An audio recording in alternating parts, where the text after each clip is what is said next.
Samantala, 29 pesos na kilo ng bigas at iba pang lokal na produkto mabibili ngayong araw sa Kadiwa Sanía sa lungsod ng Naga.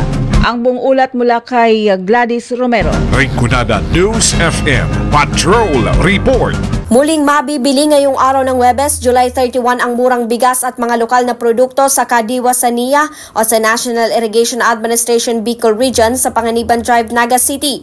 Kaugnay ng selebrasyon ng Nutrition Month ngayong buwan, mabibili ang mga local products kabilang ang BBM rice, mga sariwang gulay at prutas, mga kakanin at iba pang produkto mula sa local farmers sa probinsya ng Camarines Sur mula sa imbitadong 72 distributors mula sa Irrigators Association ng NIA. Ayon kay National Irrigation Administration Region 5 General Manager Gaudencio Jan de Vera, malaki ang maitutulong ng Kadiwa Sanía sa produksyon ng mga local products sa Bicol Region. Sinabi nito na magiging tuloy-tuloy ang Kadiwa Sanía sa mga susunod na buwan mula sa inisyatibo at mandato ni Pangulong Bongbong Marcos Jr. na matangkilik ang sariling produkto mula sa mga Kadiwa centers at makatulong sa mga local farmers sa bansa.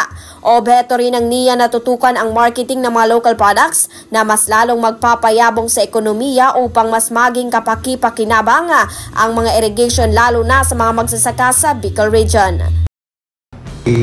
Dalawa, no? Makakabenta tayo ng mga sariwa at murang mga gulay sa bigas. At the same time, yung farmers naman natin, alam naman natin yung farmers natin dito ngayon is masyadong mura yung palay nila eh. Nabibili lang ata ng 10 piso, 12 pesos, no? So this time, kung makabenta sila dito sa Kadiwa natin ng bigas na magandang presyo, nakakatulong po natin sa kanila.